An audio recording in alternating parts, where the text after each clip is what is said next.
Hello everyone, आप सब कैसे हैं? मैं उम्मीद करता हूं कि बहुत अच्छे होंगे और अपनी पढ़ाई को बहुत अच्छे से कर रहे होंगे। मैं Aakash Kumar Bhadana ICT virtual classroom में आपका बहुत बहुत स्वागत करता हूं मेरे प्यारे बच्चों। जैसा आपको पता है मेरे प्यारे बच्चों, बेसिकली हमारी आपका 9th क्लास है और इसी 9th क्लास के अंतर्गत हम लोग जो है मेरे प्यारे बच्चों, हम लोग आपका इसी में आपका देख रहे थे पॉलिटिकल साइंस का पहला लेक्चर है और कोशिश करेंगे कि आज चैप्टर अंतिम हम लोग इसको समापन कर दें ताकि इस वीक में ये चैप्टर पूरा क्लियर हो जाए और आप लोग इसके क्वेश्चन आंसर वगैरह एक बार घर से अच्छे से देखें। तो सारी चीजें हमने इसमें पढ़ चुकी थी, जितनी भी इसकी महत्वपूर्ण चीजें हैं एक एक करके हमने इनको देख लिया, एक एक करके इनके हमने बात कर ली और हमने इनको गौर किया। ठीक, चलिए परिचय की बात करेंगे। क्या है परिचय? ठीक, इस परिचय में इन सब चीजों को हमने गौर करके एक एक करके हमने सबको देखा और मैरी की हमने बात करी और मैरी किस तरह से सारी चीजों को समझा रही है, मैडम लिंगा तो कैसे डिस्कस कर रही है कि लोकतंत्र क्या है, क्या उसकी डेफिनेशन है, क्या उसकी परिभाषा देना जरूरी है।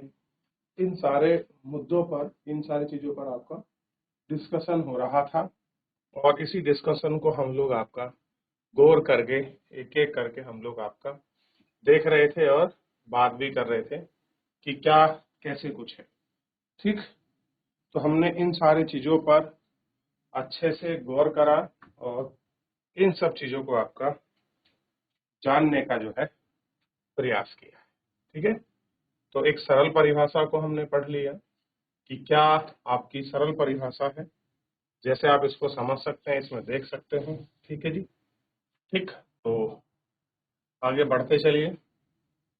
फिर हमने डेमोक्रेसी का मतलब समझा, लोकतंत्र की क्या विशेषता है, हमने विशेषताओं को जानने का प्रयास किया कि आपके नजर में लोकतंत्र की विशेषता क्या है और किस प्रकार आप इसको देखते हैं और कैसे आप महसूस करते हैं। शासक किस तरह से चुने जाते हैं, उस पर तर्क और वितर्क करके हमने इन चीजों की बात की। प्रमुख फैसलों के विषय में देखा। ठीक है, और सीरिया की कुछ वेस्टर्न सीरिया में जो चीजें चल रही थी, उसके बाद हमने पाकिस्तान को देखा, पाकिस्तान की स्थिति को पढ़ा कि पाकिस्तान में कैसा लोकतंत्र है। चाइना के अंदर पढ़ा और हमने जिम्बाब्वे की जो गवर्नमेंट है उसके विषय में भी हमने पढ़ लिया था। ठीक, चाइना की पार्लियामेंट के बारे में पढ़ लिया था। एक वोट का मूल्य हमने देखा कि आखिर मूल्य क्या है। जिम्बाब्वे में किस तरह की गवर्नमेंट थी उसको हमने एक एक करके बात की और इन सभी मुद्दों पर, इन सभी चीजों पर हमने बहुत अच्छे से गौर करके एक एक करके सब चीजों को जानने का प्रयास किया है। ठीक, इतना हम लोग आपका देख चुके हैं और इतना हम लोग इसमें बात कर चुके हैं। ठीक है ना? चलिए चलिए, अब लोकतंत्र के पक्ष में तर्क हम लोग आपका देखेंगे और इस पे एक एक करके जो है आपकी बात करेंगे। ठीक, तो लोकतंत्र में अपने पक्ष पर आगे बढ़ने से पहले यहाँ तक किसी का कोई डाउट, कोई क्वेरी है, कोई चीज आपको समझ नहीं आई है मेरे प्यारे बच्चों, आप लोग अच्छे से एक बार देख सकते हैं। देख लिया? चलिए, लोकतंत्र के पक्ष में तर्क। अब हम लोकतंत्र पर बात करेंगे, उसके पक्ष में क्या तर्क हैं हम देखेंगे। कह रहे चीन में 1958 से 1961 के दौरान आपका भयंकर अकाल पड़े और इस सबसे भयंकर अकाल थे, करीब 3 करोड़ लोग उसमें मारे गए। मैं कल पढ़ा चुका था ये भी और दोबारा एक बार शुरू कर रहे हैं। उस दिन भारत की आर्थिक स्थिति चीन से बहुत अच्छी नहीं थी, फिर भी भारत में चीन के समान अकाल और भूखमरी की स्थिति नहीं आई। अर्थशास्त्रियों का मानना था कि ऐसा दोनों देश की सरकारी नीति के अंतर कारण हुआ है। भारत में लोकतंत्र व्यवस्था होने के साथ भारत की सरकार खाद्य सुरक्षा के मामले में जिस तरह से काम कर रही है, वैसे चीन की सरकार ने महसूस आपका नहीं किया है। किसने नहीं किया है? चीन की सरकार ने ऐसा महसूस नहीं किया है। अर्थशास्त्री का यह कहना है कि किसी भी लोकतंत्र देश में कभी भी अकाल बड़ी संख्या में भूमि भुखमरी नहीं हुई है। चीन में बहुदेशीय चुनावी व्यवस्था होती है, बहुपक्षीय दल होता है, सरकार की आलोचना कर न सकने वाली स्वतंत्र मीडिया होती है। इन सारे लोगों से आपके भूखे नहीं मरते। यह उदाहरण लोकतंत्र का सर्वश्रेष्ठ शासन पद्धति वाली विशेषताओं में से एक बहुत स्पष्ट ढंग से सामने आता है। लोगों की जरूरत के अनुरूप आचरण करने के मामले में लोकतांत्रिक शासन प्रणाली किसी भी अन्य प्रणाली से बेहतर है। गैर लोकतांत्रिक सरकार लोगों की जरूरत पर ध्यान दे सकती है और नहीं भी। यह सब सरकार चलाने वालों की मर्जी पर निर्भर करेगा, और अगर आप कुछ करने की जरूरत नहीं है, उनको लोगों की इच्छा के अनुसार काम करने की जरूरत है। और लोकतंत्र में यह जरूरी है कि शासन करने वाले लोगों की जरूरतों पर तत्काल ध्यान दें। लोकतांत्रिक शासन पद्धति दूसरों से बेहतर होती है क्योंकि यह शासन का अधिक जवाबदेही वाला स्वरूप है। गैर लोकतांत्रिक सरकार की तुलना में लोकतांत्रिक सरकारों के बेहतर फैसले का एक अन्य कारण भी हो सकता है। लोकतंत्र का आधार व्यापक चर्चा और बहसें हैं। लोकतांत्रिक फैसले में हरदम ज्यादा लोग शामिल होते हैं। चर्चा करते समय करके फैसले होते हैं, बैठकें होती हैं। अगर आप किसी एक मसले पर अनेक लोगों की सोच लगी होगी तो गलती की गुंजाइश कम हो जाती है। इसमें कुछ ज्यादा समय जरूरत लगता है, लेकिन महत्वपूर्ण मसलों पर थोड़ा समय को लेकर काफी समय भी नहीं। इसमें ज्यादा उग्र और गैर जिम्मेवार फैसले लेने की संभावना घटती है। इस प्रकार लोकतंत्र बेहतर निर्णय लेने की संभावना बढ़ जाती है। यानी कि लोकतंत्र में क्या है, बेहतर निर्णय लेने की जो संभावना है वो आपका बढ़ जाती है। इसी से जुड़ी तीसरा तर्क यह है कि लोकतंत्र मतभेद और टकराव को संभालने का तरीका उपलब्ध कराता है। किसी भी समाज में लोग और उसके हितों का विचार में अंतर होगा। भारत की तरह ही भारी सामाजिक विविधता वाले देश में इस तरह का अंतर और भी ज्यादा होता है। अलग अलग इलाकों में अलग अलग समूह के लोग रहते हैं, विभिन्न भाषा बोलते हैं, उनकी धार्मिक मान्यता अलग हैं और जाति भी जुदा है। दुनिया को ये सभी अलग अलग दृष्टिकोण से देखते हैं, उनकी पसंद में भी अंतर है। एक समूह की पसंद दूसरे समूह की, टकराव भी होता है। ऐसे टकराव को कैसे सुलझाएं? इसे ताकत के बल पर सुलझाया जा सकता है। जिस समूह के पास ज्यादा ताकत होगी वह दूसरों को दबाव देगा और कमजोर समूह को इसी का मानना होगा, लेकिन इसी नाराजगी और असंतोष पैदा होगा। ऐसी स्थिति में विभिन्न समूह से ज्यादा के साथ नहीं रह सकते। लोकतंत्र इसी सामान्य का एक समस्या का शांतिपूर्ण समाधान उपलब्ध कराता है। लोकतंत्र में कोई भी स्थायी विजेता नहीं होता और कोई स्थायी रूप से पराजित नहीं होता। विभिन्न समूह एक दूसरे के साथ शांतिपूर्ण ढंग से रहते हैं। किसी तरह की विविधता वाले देशों को लोकतंत्र ही एकजुट बनाता है। बेहतर सरकार और सामाजिक जीवन पर प्रभाव के हिसाब से तीन तर्क लोकतंत्र को काफी मजबूत साबित करते हैं। लेकिन लोकतंत्र के पक्ष में सबसे मजबूत तर्क उसे बनाने वाली सरकार की कामकाजी से जुड़ी है। यह तर्क लोकतंत्र के नागरिकों के रिश्ते का है। लोकतंत्र में नागरिकों की हैसियत से जो होती है उसे उसकी व्यवस्था से नहीं। इस प्रकार में बेहतर फैसले लेने, उत्तरदायी सरकार को चलाने और दूसरों को महसूस किया जाता है। लोकतंत्र नागरिकों का सम्मान को बढ़ाता है। लोकतंत्र राजनीतिक समानता सिद्धांत पर आधारित है। सबसे गरीब अनपढ़ को भी वह दर्जा प्राप्त है जो अमीर और आपके पढ़े लिखों। यानी कि लोकतंत्र में बेसिकली किसकी बात की गई है? समानता की। वह अपनी प्रजा ना होकर खुद शासक है। तो जनता क्या नहीं है? प्रजा नहीं है, वो क्या है? खुद शासक है। वे अपनी गलती करते हैं और तभी वो इसके लिए जवाबदेही भी है। गलती करोगे तो आपको जवाबदेही देनी पड़ेगी। तो लोकतंत्र दूसरे मायनों में क्यों अच्छा है? कैसे लोकतंत्र नागरिकों के रिश्ते कामयाब हैं? लोक भाग किस तरह से उसे काफी मजबूत समझा गया है? किस तरीके से ये सारे तर्क दिए गए हैं? आप इन पर विचार कर सकते हैं कि किस तरह का टकराव ना हो। ठीक, और आप इसको देख सकते हैं। देख लीजिए एक बार, फिर आगे बढ़ेंगे कि क्या लोकतंत्र वाकई में वो व्यवस्था है जिसे हम ढूंढते हैं। चलो हुआ, चले। तो इस प्रकार से हमने इन सारी चीजों को आपका इसमें देखा और कैसे कैसे था। अब देखिए, लोकतंत्र के पक्ष में आखिर तर्क यह है कि लोकतांत्रिक व्यवस्था दूसरों से बेहतर है क्योंकि इसमें हम अपनी गलती ठीक करने का अवसर मिलता है। क्या मिलता है? जो गलती है उनको ठीक करने का जो अवसर है वो मिलता है। जैसा कि हमने ऊपर देखा है कि इस बात की कोई गारंटी नहीं है कि लोकतंत्र की गलती में गलती नहीं हो सकती।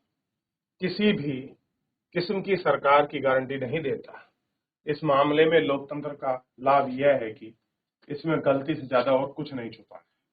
इन गलतियों पर सार्वजनिक चर्चा की गुंजाइश लोकतंत्र में है, फिर भी इनमें सुधार करने की गुंजाइश भी है।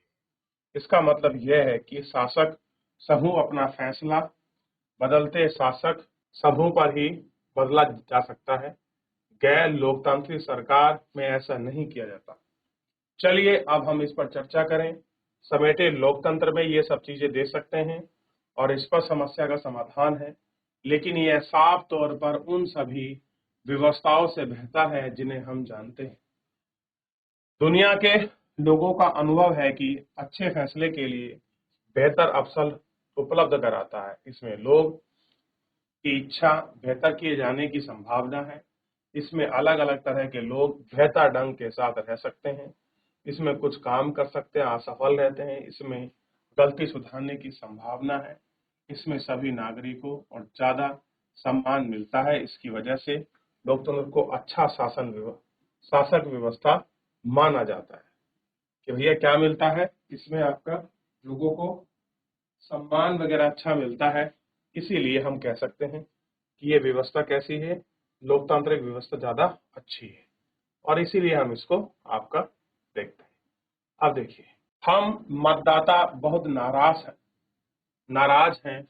अब हम और सहन नहीं करेंगे। ये लिबरल घमंडी हो गया है। इन्हें सरकार में हमारा विश्वास तोड़ दिया है। हमारा धन हड़प लिया है। 28 जून को होने वाले चुनाव में हम वही करने जा रहे हैं जो एक कनेडियन सबसे अच्छे ढंग से करता है, यानी कि हम उन्हें फिर से जिताएंगे। क्या है? हम उन्हें फिर से जिताएंगे। राजेश और मुजफ्फर ने एक लेख पढ़ा। इसमें बताया गया है कि लोकतंत्र भी देश ने दूसरे लोकतांत्रिक देशों के साथ कभी लड़ाइयां नहीं छेड़ी। लड़ाइयां तभी होती हैं जब कम से कम एक देश में गैर लोकतांत्रिक सरकार होती है। हम लेख लिखने के बाद राजेश ने कहा कि लोकतंत्र के पक्ष में कोई अच्छा तर्क नहीं है। ऐसा सिर्फ एक सहयोग हुआ होगा। यह संभावना है कि लोकतंत्र में लोकतांत्रिक देशों के बीच युद्ध हो सकते हैं। मुजफ्फर का कहना है कि ऐसे सहयोग नहीं हो सकता।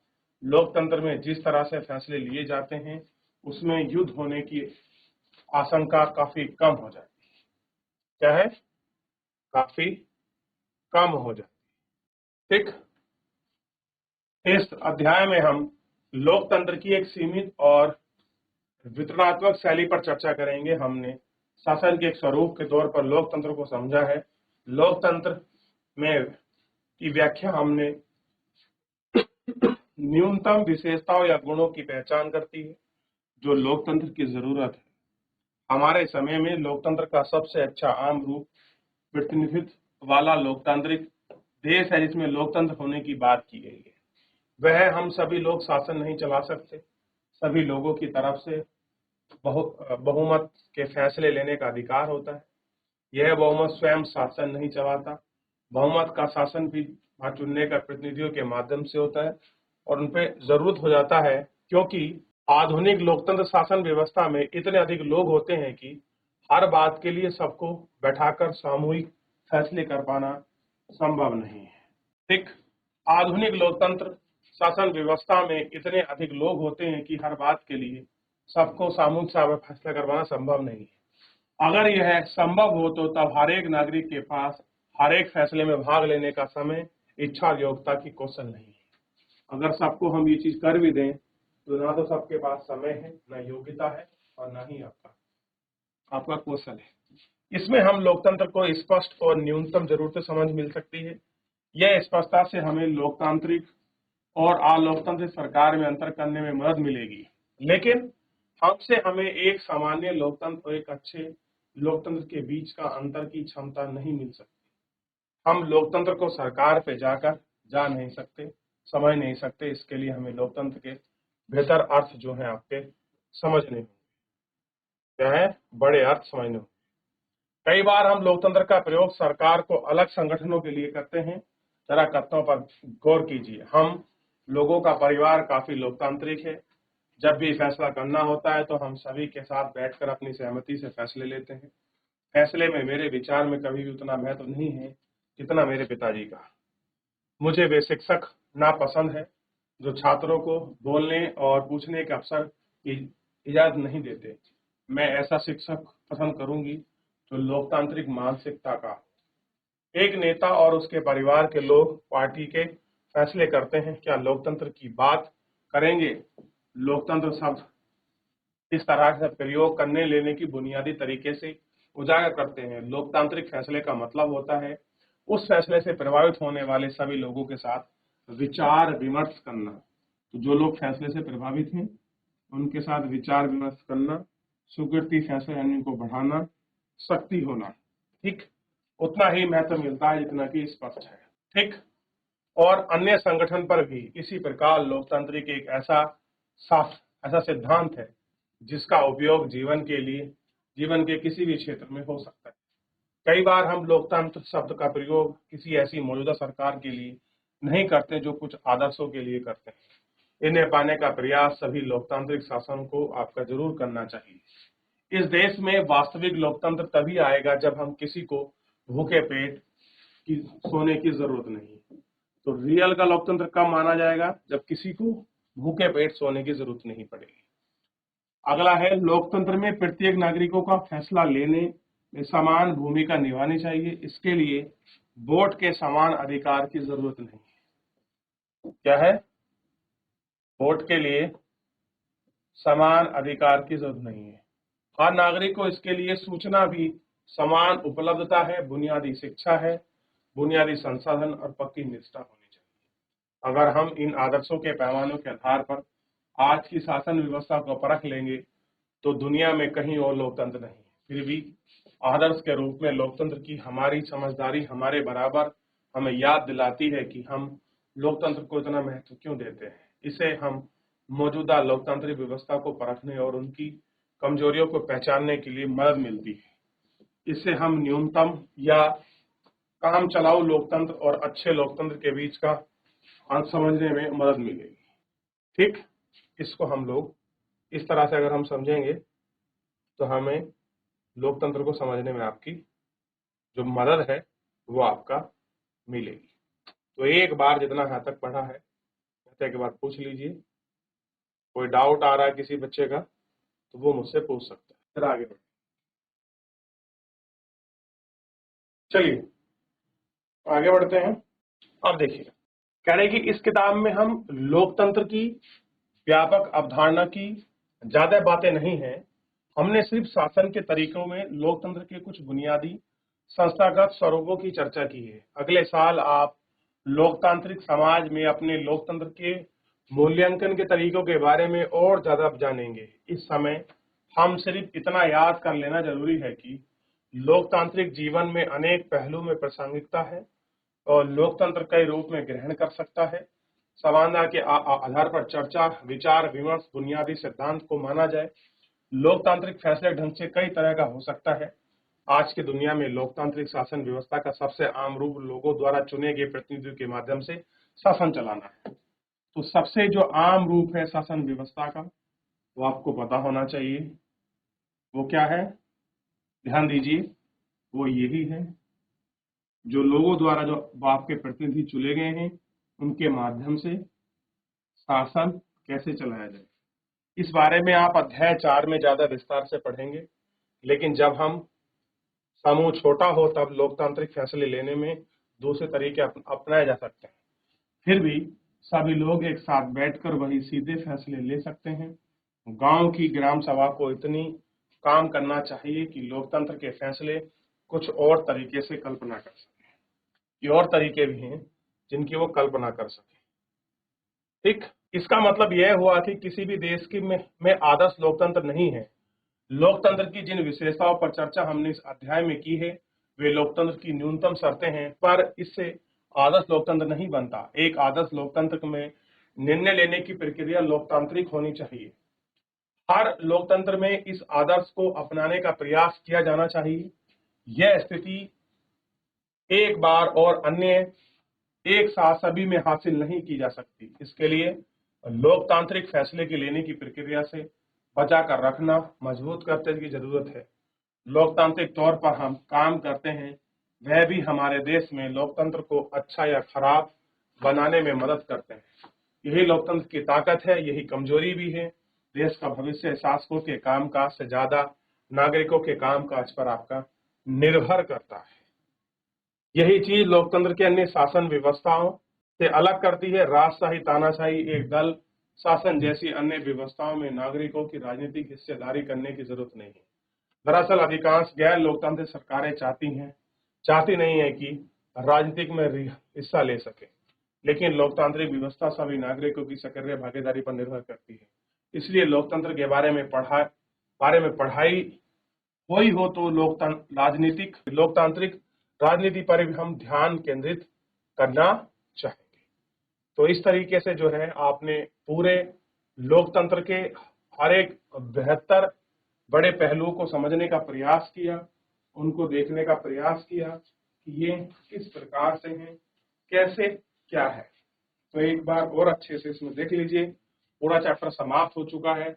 इस पूरे चैप्टर में किसी बच्चे का कोई डाउट, कोई क्वेरी है तो मेरे बच्चों आप मुझसे लाइव जुड़कर चैट के माध्यम से पूछ सकते हैं।